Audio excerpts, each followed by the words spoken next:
Girls and Ghouls. Welcome to this week's episode of Hollow Weekly. Nick and George, not on drugs here with... with lies.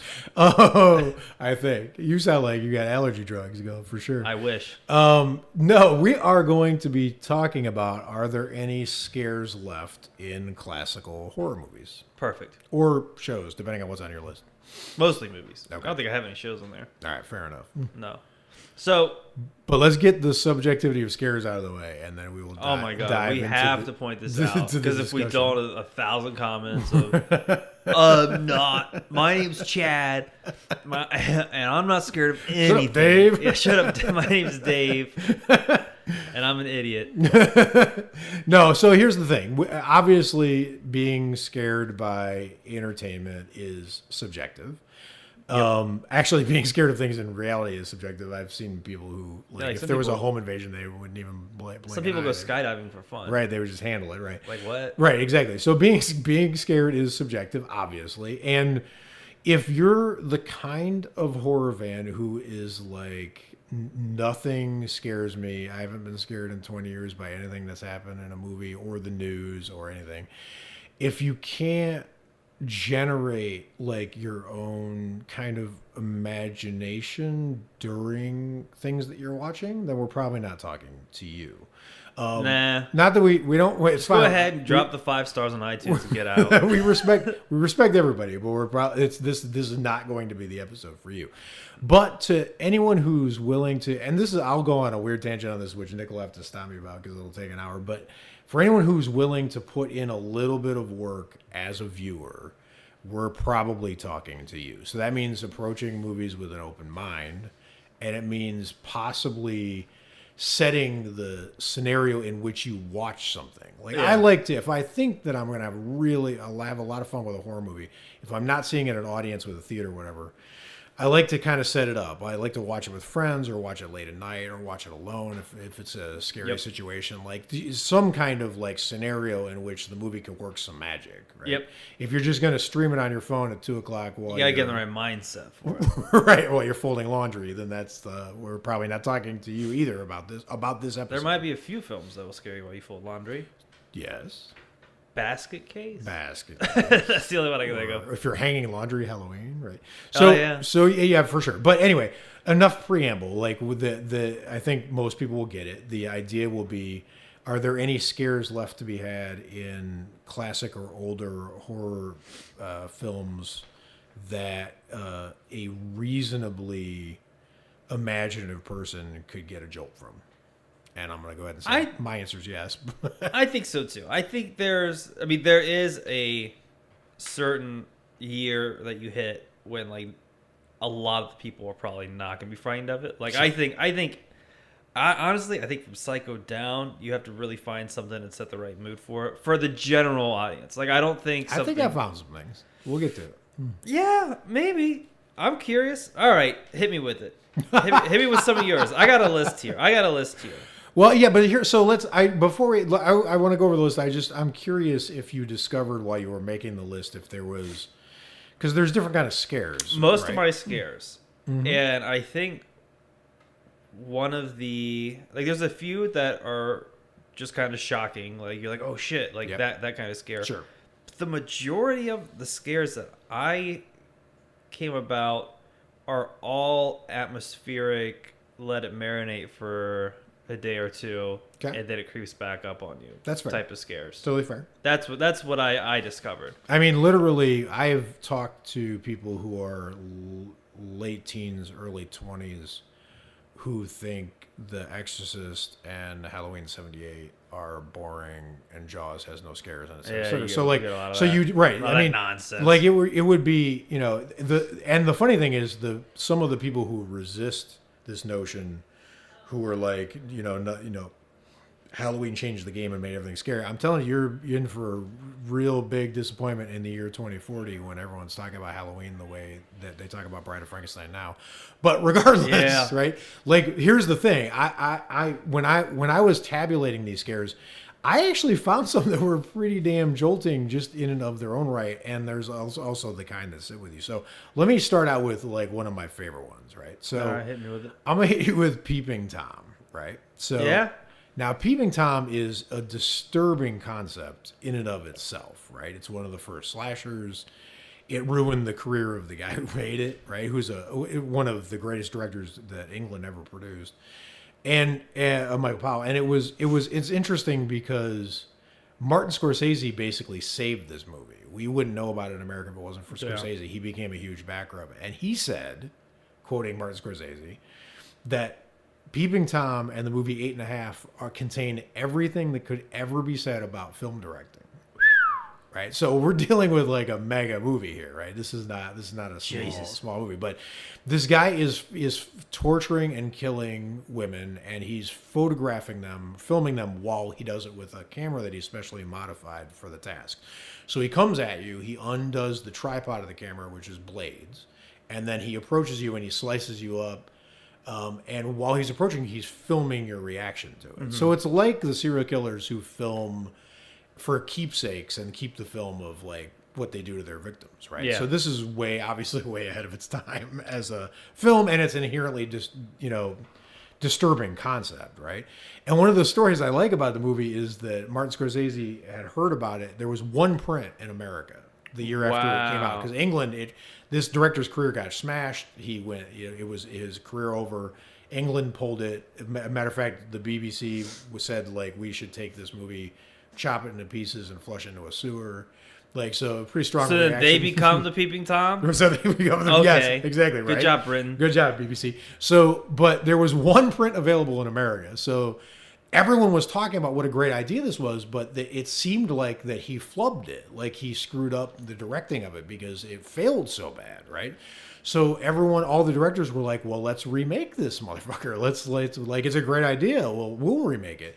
So Martin Scorsese, I heard he met someone super famous that was a friend of his at the time. They were both directors, and they go into this New York theater, and they watch it, and they come out, and Martin Scorsese is like, "Well, what'd you think?" And his friend director goes, "Yeah, none of us is ever going to do better than that." So no remake was ever done because it was perfect the way it was, right? Yeah. So it's just an inherently terrifying movie. But here's one of the things I was looking for when I was building the list. Is it possible for a movie to get more scary instead of less over time? Right? So that would be interesting if it could be possible. But I feel like this one is doing it, right? And I'll tell you why. The central theme of the movie, if you think about it, sure, it's not going to have like a jump scare like Pennywise level, 2017 level or jump scare, right? But if you go into an open mind, you use your imagination like I was saying, and you kind of grasp what the movie's trying to do or say, right? Its central message of this movie is that the very act of looking at things can be dangerous, filming them can be dangerous, and being watched is an invasive act, right? Yeah. So like when this movie was made, he was sort of feeling that. And now you can't turn a street corner without 14 cameras on you. You can't walk down a sidewalk without... They're like, you're too handsome. That's exactly right. You can't walk down a sidewalk without seeing everybody looking at people, looking on the phone, looking at other things. Like the whole gaze concept that's at the center of this movie has gotten way, way creepier than it was when it was made, right? So I feel like I'm voting for this movie because it's a dangerous movie. It's a mega milestone in horror that doesn't get a lot of talk about, but it's also the central theme, I think, is creepier now than when it was made and might get creepier as we go. Right? Because who knows what people are going to do. I know at some point someone's going to like, I don't know, have a knife-wielding drone. The drone's filming while it's attacking people. Photos back in the day, though, it's like that Chris Rock joke where he's like, make guns cheap but bullets real expensive, and he talks about putting bullets in layaway. Yes. Like, I feel like you got to really want that bullet. Yes. I feel that way with like film. That's like true. You got to really want to get that shit developed. Like you got to go to CVS. You got to go to 1 Hour Photo. You got to photo man. You got to get over there. Yeah. But now it's just instant. Now it's just right there. Right. So vote one, because I was going to swing for the fences on my first one and be like, maybe this is scarier than even the year it came out. So you talked about like, if you really grasp the idea and you really study it, it makes Peeping Tom scary. I'm actually going to go with one of your favorites that don't try to study anything. Just fucking be there for the ride, and that's Carnival of Souls. Yes. Because like, there's not a moment in the film, because we did a group watch in the Facebook group, which is so much fun. That was awesome. And I was enjoying the film because it's tranquilic. That was the first time you've seen the. That was the first time I'd seen it. And what's also because we were going to talk about like the best ways to see it. Yep. We watched. I think watching this with the Hollow Weekly group was a lot of fun because there were some people in there who hadn't seen it either. That was one of our best watch parties. That was really fun. That was probably the best one so far. Like that was an absolute blast. It's sort of just like discovering this film with other people made it special. Yeah, I don't know how to describe it, but I think if you don't try to like study Carnival of Souls, right, and you're just trying, you're just a fly on the wall while this woman's going about her day and the weird stuff keeps happening around her. It chews at you. It's like it's a time bomb. Yep. Like when you're like there are a few scenes like when the guy's looking up at her and she's down like. That's a scary moment. Totally. But I think what's scarier is afterwards when you're taking out the trash and there's nobody around. And then you start to think to yourself, well, what if I saw that guy, 50 feet down the road staring at me? That's when it starts to get scary. Or what if your brain started delivering those kind of hallucinations to you, or you were in a situation where you were seeing shit like that, but no one else was? Like, that's creepy. That's a creepy idea because she kept turning to people saying, are you seeing this? And they weren't. And I feel like that's just a scary idea no matter when it takes place. It could be in the 20s, now, later. That's a scary thought. And that sucks. I think of it as sort of the Hereditary of its time. Yeah. Because it's super off kilter, right? And it took people by complete surprise. And it was definitely a one-off. Like, we're not going to be Hereditary 3, the Ravening or whatever. Like, I hope. No, I hope not. We're probably not going to get that happening. And you could tell even in the group, one of the things I liked about the group watch effect is people were sort of going in and out, and then they were attending to things in their lives and coming back to it. And one of the things about this movie is if you miss 5 minutes of it, you come back. You're like, what? You're definitely in what the fuck mode, like right then, right? So, I think that's super fun. I think it's a really, really inherently. But I think for film. today's audience, I think so. If I was to say, "Hey, gang, Carnival of Souls time," the 701 Criterion Collection, get that version because that one is crispy. Yep, it looks great, indeed. And get at least, I know for a lot of people it's gonna be hard, but get at least 4 friends. Definitely, or alternatively, I think it's also one of those movies where you watch it by yourself and then try to describe it to your friends who don't know about it. Oh, if you watch it by yourself, you got to do it the way you saw it at like 2 a.m. Yes. So it has to be really early in the morning. Yeah.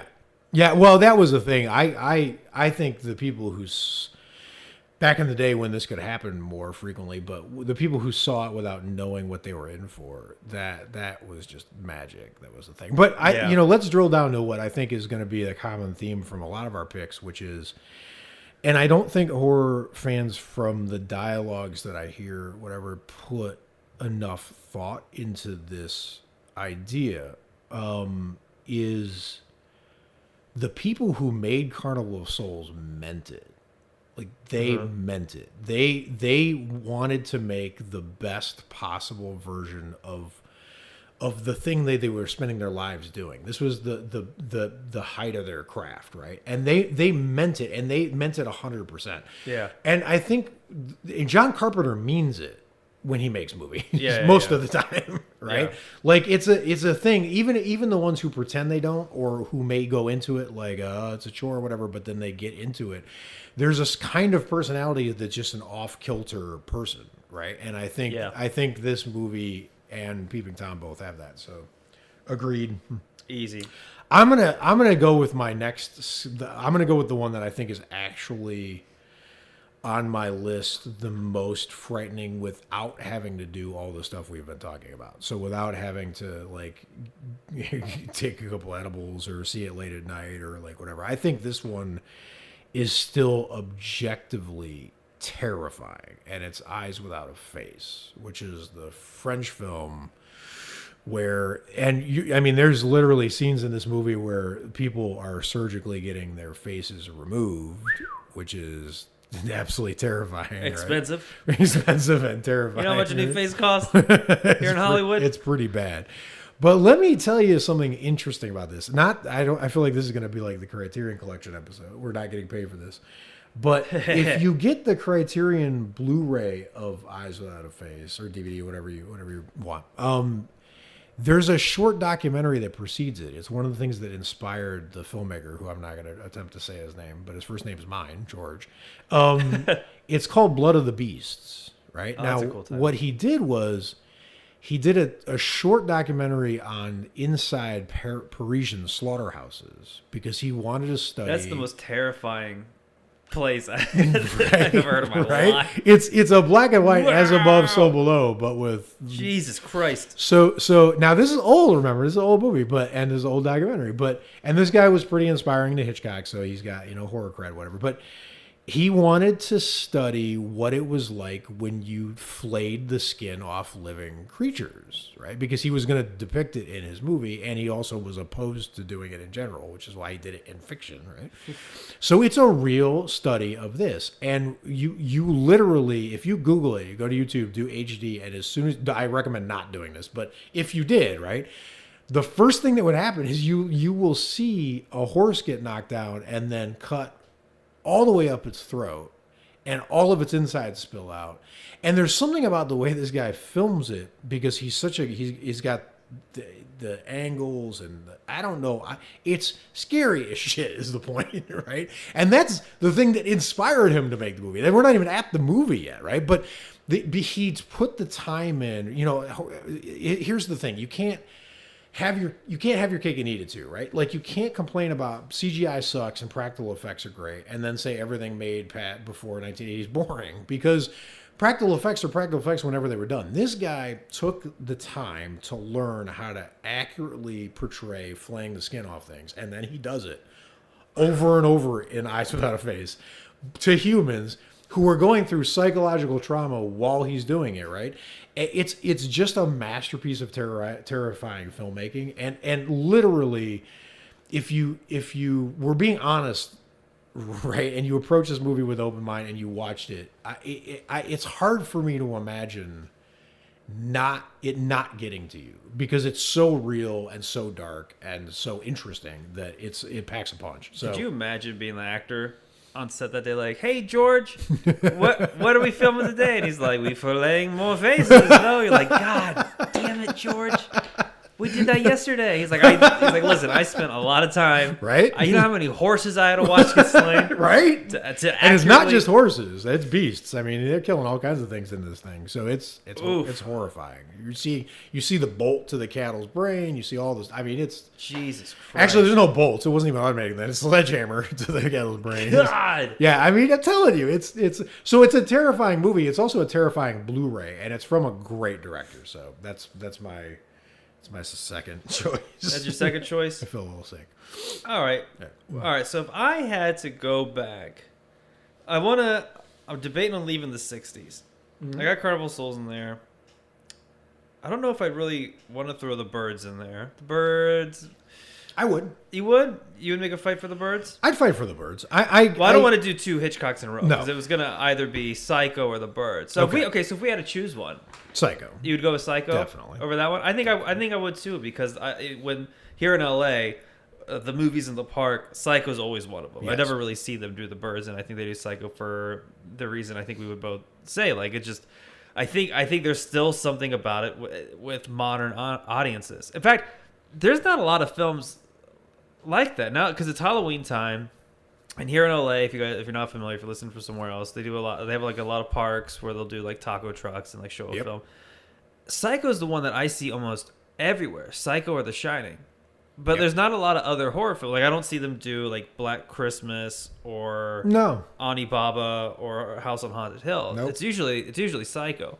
So I think that's a testament as to why this is still on the list, because I still think there's something that connects with modern audiences. And can I be honest with you? The scariest scene in that film to me is not the shower scene. I agree with you, but what's your scariest scene?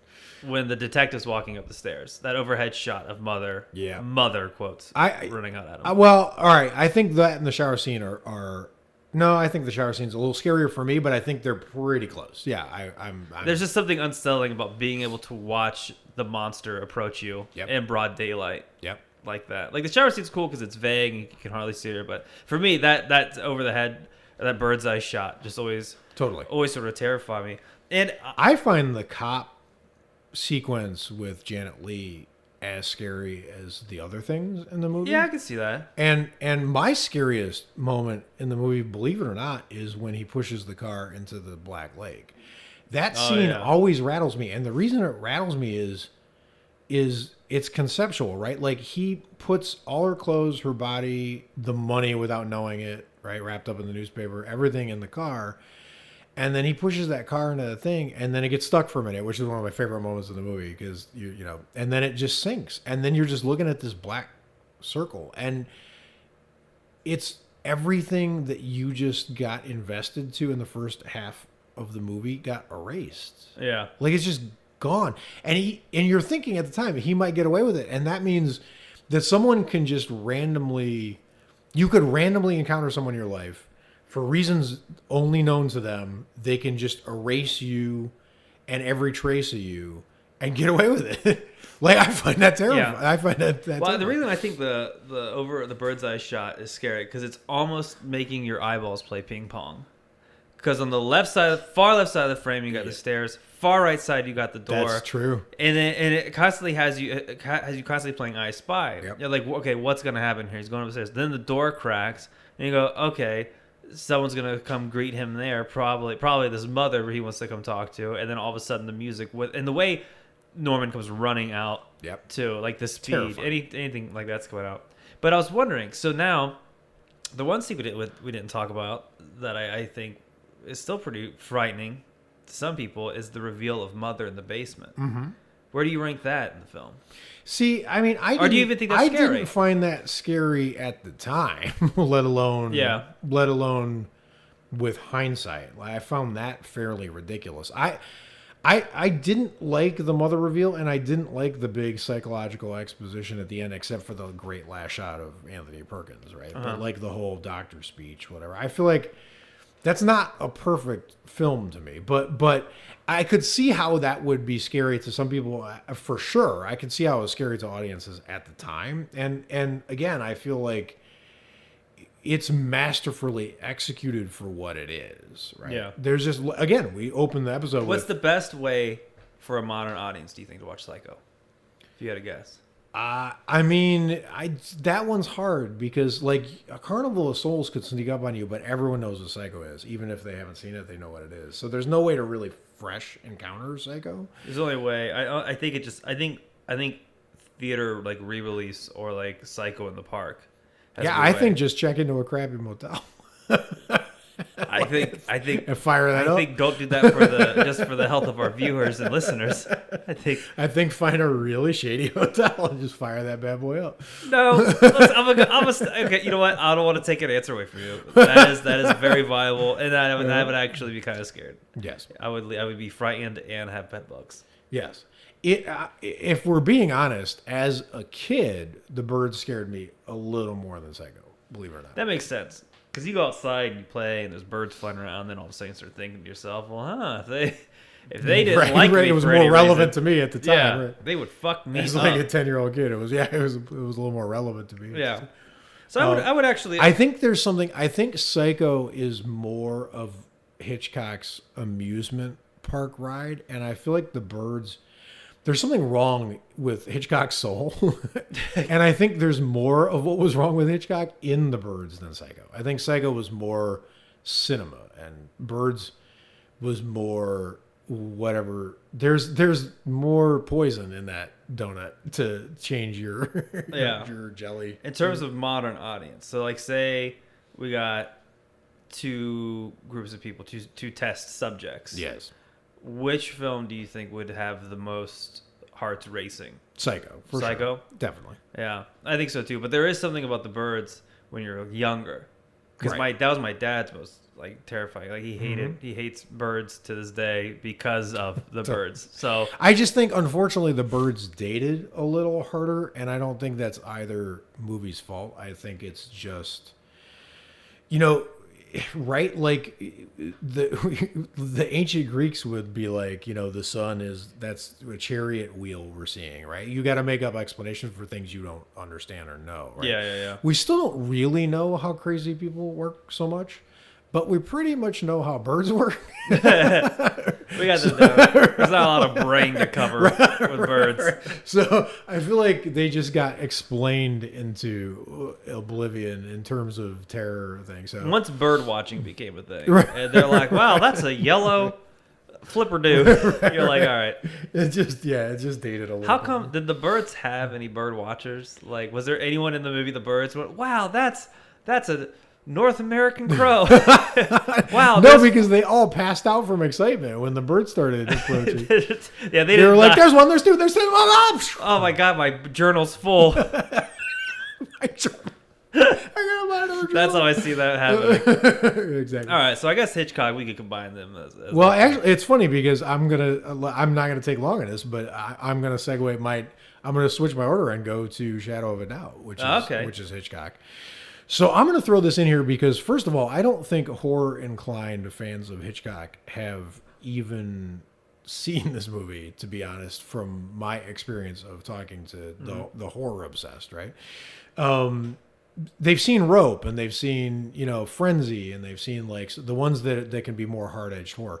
Shadow of a Doubt is a really quiet movie, but there's a couple things that people are missing about it being quiet. First of all, it has an evil supernatural twin relative situation going on, which is always cool. So which is not to bring up Hereditary again, but is sort of like like that, those family connection things that you're like trying to figure out what that is. It has that in Shadow of Doubt. There is the hint of supernatural elements that people sort of miss a little bit when they're kind of stacking, like categorizing Hitchcock into horror. But the second thing, and far more important, is that it is one of the most masterful Lecter-esque villains in all of cinema. Joseph Cotten of Citizen Kane fame and of Dr. Phibes fame, because that was going to be on my list too, because I feel like Dr. Phibes still has a couple scares in it because that movie's awesome. But he gives a performance as not just a serial killer, but a serial killer a la Kemper in Mindhunter, who's explaining himself as he goes. And his explanation for being a serial killer is that all of humanity is super disappointing and we all deserve to die. And when you hear it, you're like, okay, that's not right. Like, no sane person would think that way. But then the way Hitchcock shoots it and the way he frames it, because he's trying to convince the good character who's related to him in the movie of this bleak point of view he has on life. And Hitchcock gives him all the advantages. It's like a debate room where one person's in shadows and their microphone doesn't work.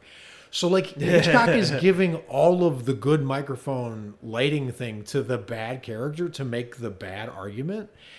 And he's starting to undermine the one good innocent character who Hitchcock always shoots in the movie isolated. Like he's basically putting her, no one puts baby in a corner. He's putting her in a corner by herself. There's literally a scene in Shadow of Doubt where the camera cranes up and she's trying to study the track of the serial killer. She doesn't know that there's her uncle yet. And the camera, dollies up and then is shooting down, and she's the only person in the library, and everything is huge and forbidding architecture, except for this one tiny little girl trying to figure things out. So he is terrifying. And there is a moment in this movie when he's giving his big speech about why he wants to exterminate the humans. He feels like he has the right to exterminate whatever humans suit him to kill. And he turns and he looks directly at the camera, at you. And he tells the last line of it, which I'm not going to spoil, but he's talking to you. Like, that's good. He's breaking the fourth wall, and he's talking to you straight out of this movie. So this movie's got gaslighting, it's got murder, it's got psychopathy, it's got one of the most amazing villain performances you'll ever set your eyes on. So I think this is a sleeper in the Hitchcock category. I'm glad you bring that up. Yes. And I'm trying so hard to get my nose away. Whatever my eye can get, I'm like, oh, sorry guys. That's all right. I'm gonna fight it. That actually reminds me, I'm gonna throw another movie on my list. Hit us. Well, I made a big list that I could reference, and I was like, do I think any of these can really scare modern audiences? Sure. So like, even if they're iconic and they helped build the genre, they're great movies, but I don't believe there's anything that will actually shake up an audience. So like, for example, I don't think Frankenstein has a scare. I don't think there's You know, anything. well, you and I talked about this before the episode. The only moment that I think I called it impactful instead of scary, but like him throwing the girl in the water is still pretty terrifying, especially if you're a parent. But agreed, it's generally not. Yeah, and so like Creature from the Black Lagoon, there's a few shots where like his claws coming up and it's barely missing her feet. But I think overall, do I think there's anything like an audience today would walk out and go, You'd have to be pretty imaginative for that to get to you. Yeah, so there's a lot of those that I missed. But while you were talking, the only other one that I was gonna put on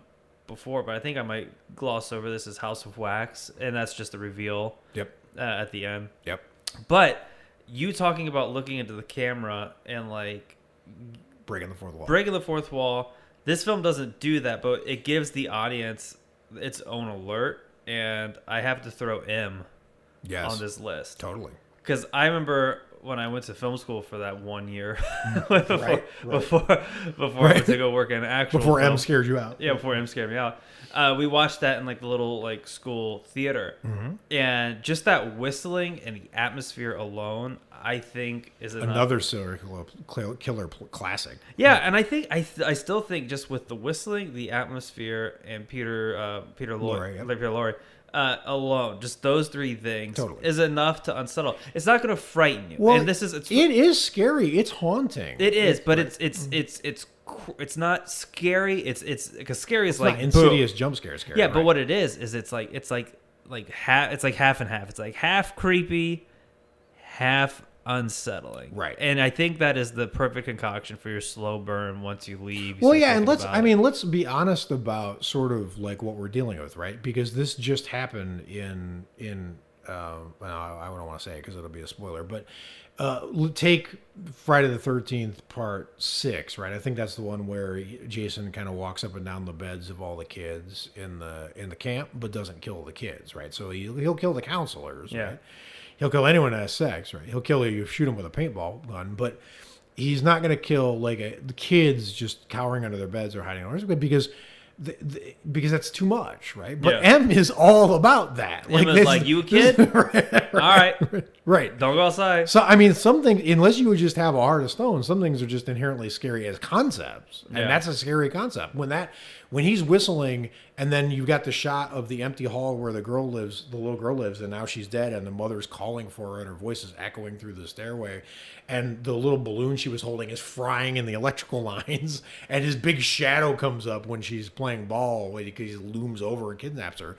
Like, I don't care. That's scary. Even the ending of this film. Like, of course it goes to that debate of like, we become the monsters because people are, but it's not that. It's not the fact that the message it's sending that if we kill him, we're no better. It's the fact that nobody is happy at the end of this film. Right. It ends with like everyone screaming like about what they should do. Like it doesn't, like everyone's just pissed off, and to me it creeps you out the whole time, and then it doesn't give you anything to rest it on. Totally. You end questioning yourself, like, wait, did we do the right thing? I'm not sure if we did the right thing. Like, right. And I think it ending that way just carries that atmosphere with you. But I think that would still affect a modern audience, though. Way to watch it. I can tell you how I watched it when it actually scared me, because it did. Oh, when? So, God damn it, Nick, it's a Criterion release, so this is not a purpose. Criterion, go ahead. Well, message us. Fine, just pay us. Just pay us, it's fine. So, first of all, the menu on that particular DVD at the time, because this is old, was brilliant. It's just him hiding in the shadows behind the crates. Oh. So I was paranoid watching it immediately, right? But I had pulled an all-nighter to study for a college thing or whatever, so I hadn't slept in like 40 hours. So I just put it on and I expected to go to sleep, and I didn't, but I swear to God I was like mildly hallucinating by this point from fatigue. And that, I'm telling you, once he started doing like there's this moment when he goes up to a mirror and he starts trying to manipulate his own face in the mirror. He's pulling at his lips. He's trying to make himself do a normal smile, but he can't. And I was like, this motherfucker is so crazy. Like, he's trying to practice smile, but he's doing it with his fingers. Like, he's like, he can't do a real smile without like whatever. And it just got to me. I was like, this guy's pulling at his face, trying to make a smile happen. And I'm like, this is creepy as shit. So I think a little bit of fatigue, a little bit of late night, and you're good to go. Yeah, I'm gonna go with a theater setting of, because not all mine are theater settings, believe it or not. Right. Not a full theater, just a few people. just enough to make you question who the fuck's sitting behind you. And then I think that is perfect. Yeah, well, of course that's perfect. I'd be scared to watch Look Who's Talking 3 like that. I wouldn't, because every now and then I would turn back and go, well, would you look at who's talking now? And they'd be like, Nick, stop it. You did that joke 7 times. We're 20 minutes in. All right, I'd be scared to be in the theater with you doing that. Yeah, that's true. All right, I'm going to throw my biggest curveball. I'm not going to spend a lot of time on it. But I pulled up a couple. So there's...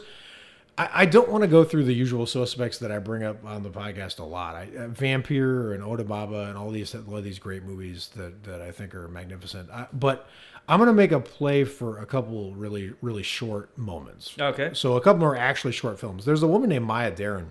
She did a short movie called Meshes of the Afternoon. Picture the Ring video, but the video in the Ring that plays when you play the video. Yeah. But done from the point of view of a real scary person with an actual narrative that sort of makes sense, but then just fucks with your head. Because that's what this short movie looks like. It was also, by the way, she was like picked as, it was, I think, Film Threat magazine. Someone picked this as like the 15th best movie made in America overall. Wow. Which is weird because, I mean, that's a pretty obscure cut, like whatever. But it's really, really dark and really interesting and just told from the point of view of craziness, right? Yeah. So I think madness is just an inherently, frightening, theme, like whatever. But so there's that one. There's a one called A Page of Madness. It was written. This is funny because we just got back from Japan. The book I was reading in Japan was by the only guy who won the Nobel Prize for Literature in Japan. His name is Kawabata, and he wrote a short experimental film. Believe it or not, the only Nobel Prize winner in literature in Japan, and he wanted to tell it from the point of view of madness. So it's Japanese madness. So it's like the short I just described. There's no trash cans anywhere. No trash cans, and told through the point of view of anime and puppets, right? Wow. So if you want to know what it feels like to just be insane for 15 minutes, check that out because it's completely crazy and unsettling. What makes an experimental film? I mean, there's no narrative really. Because to me, every film's like, well, let's try it. Yeah, well, true.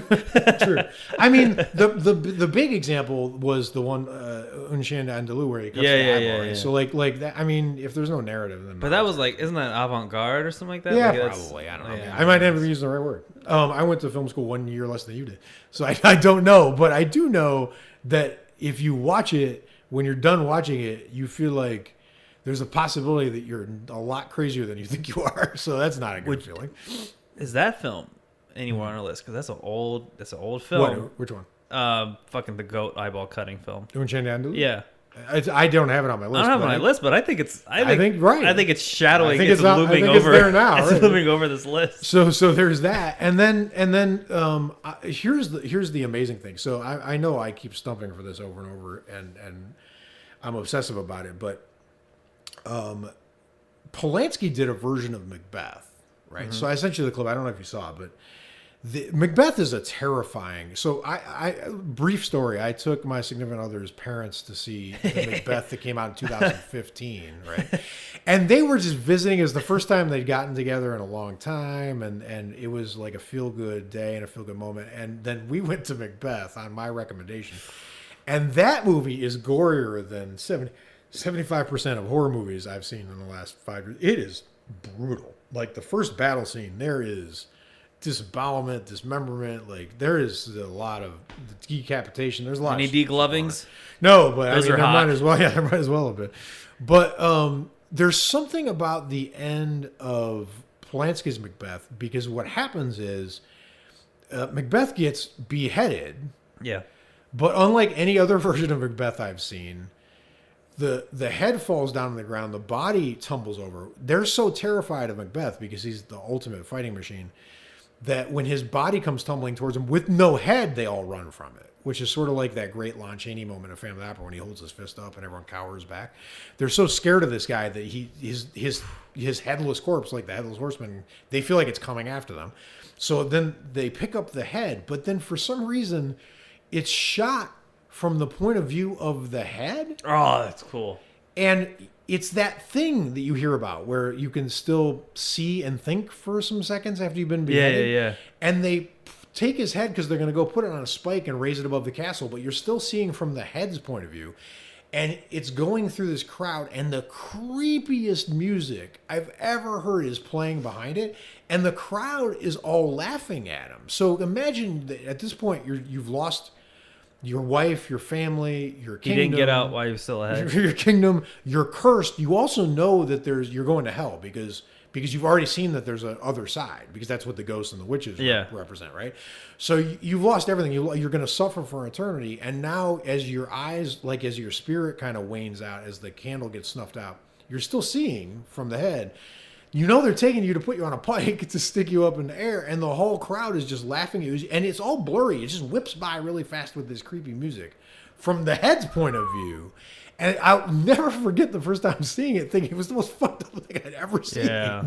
So I think those moments are terrifying in and of themselves. Do you think he saw his body run into the crowd and people run away, and he sort of like got one last, yeah.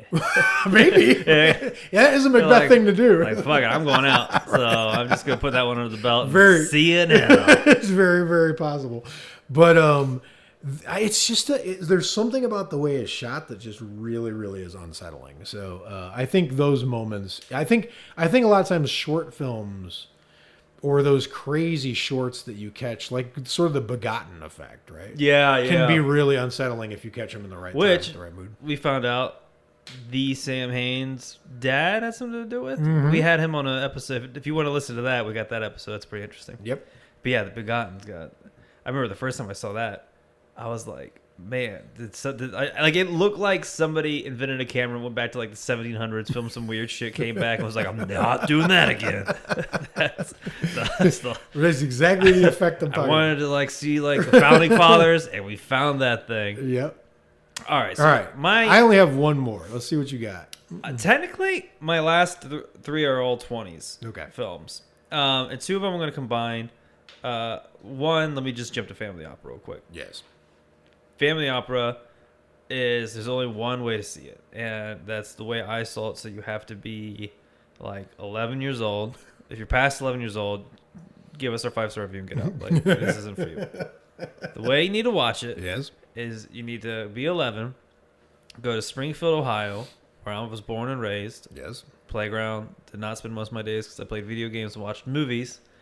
You gotta do all that. There's a little museum in Springfield about Springfield, which is super weird because it's Springfield. Right. And you walk in, they have like old farm equipment, and then they have like a trolley, and then you turn the corner and they talk about like there's like a little, like, you know how like some museums have like this little like coves where it's like a one bench and like a screen and it's dark in there. Sure. They were showing something because I think like Lillian Gish was like an actress from Springfield or something like that. So they had like a little sort of Hollywoody like film influence thing, if I remember correctly. Part Hollywood, part farm. Part farm makes good. Perfect sense. Well, the Warner Brothers were from like buttfuck nowhere. Right. Well, yeah, for sure. That makes sense. Totally. But in that, I remember I was a kid and I had walked in and they had the screen there, and I just kind of stuck my face up to the screen, like, what the fuck? Like, what are they showing here? And they're showing all these old films, and then out of nowhere, they show the unmasking of family opera, and I jumped back like 3 feet. I was like, whoa, okay. That's the way to see that. I did not expect that, and it scared the shit out of me. Whenever I think about that little, like, I could picture, like, where the trolley thing is, and you hang a left, you go down, 30 feet or something like that, and there it is. Mm-hmm. I still see that little screening, and it's still that little viewing area, and it still scares me. The great thing about good scares is you remember how it happened, where I remember how it was. I remember it was cold in there. They had AC blast. I remember every little detail about that, and I needed no context for the family opera. Right. All I know is that this woman's behind this guy, and she's pulling something off, and he looks terrifying, and that was enough for me. Yep. And that was. I had already been into like the Universal monsters and loved Halloween, movies and stuff like that. But the fact that like that still, to me, even with like Monster Squad under my belt and all that other stuff, it was able to just pop up and do what it did to audiences back then. To me, all those years later. And back to our theme of people who mean it, right? God, Lon Chaney earned that shit because he meant it. Like, he put himself through hell to do it. Yeah. And he wanted to terrify you and impact you from the screen. Like that, no one meant it more than him. So yeah, agreed. But that was my last bonus one I went through. My actual last answer, I'm combining them because I saw them both the same way. I see both of them multiple times throughout the years, but I saw these two both the same way in the same theater. Again in Springfield, right near that museum. So they have a stage called the State Auditorium, State Theater. Okay. State Theater. That's where I met some of my friends. We made our first horror movie, a horror feature. Oh, cool. But in that same theater, it's an old rundown theater. Right. Right, stage theater. I love it already. And one of the guys who I think he was in the film, he had like a band orchestra type thingy. He actually hosts Springfield's classical radio station. Okay. Larry cool. Caruso's his name. And him and a few other cats would do live music to old films. Sure. And two of those films that they showed was Cabinet of Dr. Caligari and Nosferatu. Yep. And I think anytime you can see something play with a live orchestra at the same time, it makes it way so good. Way more so good. Entertaining. And they did a really stellar job. I remember Nosferatu, they took like this peg and just went and they had like a big piano, like upright piano, and they took this big peg and just started like grinding the strings to make like weird noises when like Absolutely Count Orlok's like rising up from the grave. Nosferatu should be the number one choice. I think it is of this concept. For me, it is. It's both of us. It's Caligari, and then for Nosferatu, Caligari more goes into the Carnival of Souls area in terms of atmosphere, weirdness. And when you see the ending of Caligari, you kind of go, "Oh, that's where all those TV shows and movies got it from." Yep. Like it was Actual Dream or something like that. Like I think Caligari in film did that the strongest, and plus the whole German expressionism, weird Tim Burton-y looking type stuff was great. But Nosferatu, my, where to even begin? No, right. It's just objectively terrifying. And remember, we had talked about how I think Roger Ebert. It was Roger Ebert who said that Murnau, who directed Nosferatu, was the most talented director to ever set his hand to horror, and he wrote that in like 88 or whatever. So I mean, this is the highest level the genre can hit. That movie is so alien. It's like it's beamed from somewhere else. Yeah. Right. And which is weird because it's such a well-known story, really, in the beats and the. Well, I got sued from Bram Stoker's wife. Yeah. Yeah. Because the story, I mean, everyone likes the story, obviously. And I love Shadow the Vampire's take on it, where they're like that Max Schreck guy who played Nosferatu is so weird because he's an actual vampire. Because that's kind of what you get from it when you're watching it, is like, maybe this is not fake. Like, this guy seems really There's a photo that crazy. Every now and then, like, behind the scenes photos of certain films resurface, people share them around. Did you see the one recently of, was it Max Schreck? Just sitting down, relaxing. I almost posted it. It is terrifying. He's just chilling it. He's terrifying. He looks scary because there's like the slightest little reflection in his eye, and he just looks lifeless, like soulless, like a vampire, and it's absolutely terrifying. And when Werner Herzog, great filmmaker, remade Nosferatu, which is another worthy remake. Yeah. He picked an actual crazy person named Klaus Kinski to play that character. So there's a tradition of the people who are playing Nosferatu just to actually really be nuts. Could you imagine being on the filming crew of Nosferatu? Like it's 1922, right? You're just hanging out in Germany, and you see him in full costume walking around. Terrifying. What would you have done? Terrifying. That movie is. I remember just seeing clips of it before I actually saw the movie itself. And it was like, as a kid, because he's made out of shadows, right? So like, it just seems like he could be anywhere or everywhere. Like it's a very, very creepy movie. But I still think that one. What's funny though is and I think it's kind of nice to maybe end with a silent film, that still packs a punch. Well, I got one more, but I'm not going to top what you did. So all right, throw it as. Let me that sucker. Let me hit you with my last choice. So this is not just scary, but it's emotionally shattering, right? And I can't top Nosferatu, but I am going to pull out a Vincent Price movie. And you didn't mention Pit and the Pendulum, by the way, which no, I thought the ending of that is so good. Yeah, it's the ending for me. It's the ending, just the ending, right? Yeah. So I mean, it's a good movie, but the ending is the real scare. But the Witchfinder General. Right. I knew it. When I was looking through the years, it popped up, and I went, You're should I put this on my to reference? Like, I wasn't going to talk about it because I haven't seen it. Yep. But I was like, I looked at it, and I went, George is going to bring this up. Totally. I knew it. This is a terrifying movie. There are a few. I'm not going to go into great detail. There's just a couple of really specific reasons why. The guy who directed it, Michael Reeves, who died really, really young. He's sort of the James Dean of horror directors. He has been tapped by a couple writers. Shout out to Devil's Advocate book series because they have an excellent book on Witchfinder General that you should check out. But he's been tapped as the horror director who had the bleakest outlook on life. Right. So imagine having a bleaker outlook on life and humanity than John Carpenter, right?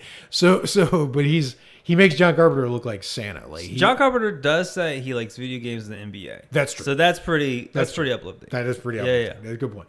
So it's uplifting that we're in LA and LeBron's here. It depends on whose team's. His team's got to be LA. If it's not LA, sorry, Charlie. Right. Okay. Right. Exactly. So Michael Reeves is the Cavs of the okay. In terms of jeez. In terms of optimism, pessimism. But let me hit you with this beautiful tiny piece of writing that kind of describes this movie. Right. So this movie is the kind of movie that has fucked with people so bad that they've had to seek help. That's true. Wow. Right? So, but here, this guy was writing about why he thought that might be, and this is what he busted out with. He goes, maybe the obsession is too great and too dark. Maybe it beckons too powerfully to the self-destructive. People go into the film as if it is a consuming country, right? There are unhappy, unsettled, terrified souls, much moved by the romance of the film and much endangered by it. You never quite realize that film can be an empire, right? That excludes you from real life until you look around in the necessary darkness and realize all the exits have gone. Oof. That's a description of the movie, not the movie itself, right? Wow. But his idea is that this movie takes away the option of being positive about the outcomes of things in your life if you get too deep into the movie, right? So it's a really, really rattling movie. I think it's Vincent Price's best performance. And it's incredibly creepy when you think about the whole idea that it's sort of from the point of view of society, the villain is the hero and the heroes are the villains. Yeah. Right. So I feel like that kind of mismatch when you get things that wrong and the good people's lives are destroyed and the bad people get away with everything and move on is terrifying. And it's really terrifying if it's happened to you. If it's happened to you like in your professional career or in your dating life or in your like whatever. Like this is a terrifying concept that everyone around you has it exactly wrong. Like everything they thought was a good thing was bad. Everything that was bad is good. And that's what this movie is all about, right? But it's also just brutal in what it depicts. I think the uncut version of this movie is as brutal as a Saw or a Hostel. Or I mean, it's bad. The way you've told me sounds. It's absolutely bad. When you describe it, I'm like, there's no way. No, there's literally a scene where they take a person who's ostensibly guilty of being a witch, she's not, obviously, and they tie her to a ladder, and they ratchet the ladder up in the air, and then it's on a pulley system, right? And then the ladder gets lowered, but it doesn't drop, it gets lowered, so it's tilting. Picture like a straw tilting over the glass, right? She's at the top, and they can lower it, and then it lowers down to horizontal, right? And then they set fire to the straw all around it, and then they just lower her into it slowly. And you just watch the entire thing. Like Silent Hill. Yeah, right, exactly. And this has the Texas Chainsaw Massacre effect. The way it's filmed, it feels like a documentary, right? Yeah. So you got a documentary, you got Vincent Price just doing like the most amazing performance I've ever seen him do, and from a director who's you don't know where his mind was at, but it probably wasn't a good place, right? And he's actually a really true artist. So like there's just some really, really magnificent scenes the way they're shown. And the ending is, you know how like Twin Peaks Return, the ending, that scream rattled you? Oh God, yeah. This ends like that. I would be surprised if David Lynch hadn't watched this, like inspired by like how this ends, because it ends almost exactly the same way. Brutal, just brutal filmmaking. Like, it's hard for me to imagine anyone with any kind of imaginative ability and like some kind of open mind approaching this and watching it and not getting hit by it, at least, if not scared. Jesus Christ. But even if you didn't get scared, here's the thing: you just watched a Vincent Price movie, so you didn't lose. Yeah, you all win. We asked the people on the Facebook page. We did what they liked, and I remember Lindsay, one of our admins of the page. Yes, said the Wolfman, and like I said, the Wolfman transformation. Yes, Wolfman transformation, and like I said, I'm going to scientifically test that one. I'm going to hook you up to a heart monitor, see if that one really scared you, because that one looks like a shaving commercial in reverse.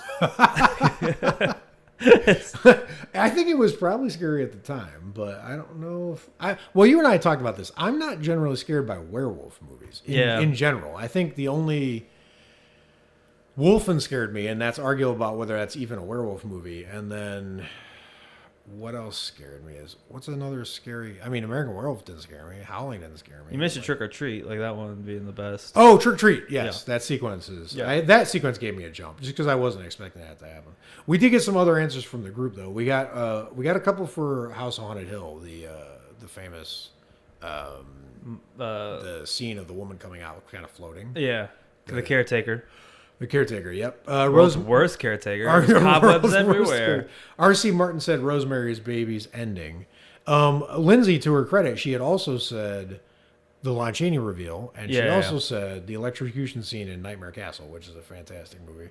And then Rachel Sullivan said the Drop of Water segment from Black Sabbath is pretty much a masterclass in terror. And it was DJ Yantis who had given us House on Haunted Hill. I think there's a couple others that did, but I missed them. So we got some great answers from them too. But we'd love to hear what you, as a listener, are thinking. Is there any pre-1969 and back to Thomas Edison's Frankenstein movies that you've seen, or even episodes of shows, that are considered classic that you? Because we didn't cover like a lot of the Twilight Zone and stuff like that. Those definitely gave me jumps. At certain times in your life, right? So let us know what you think. Let us know what scary. There might be any scares left for you. TV.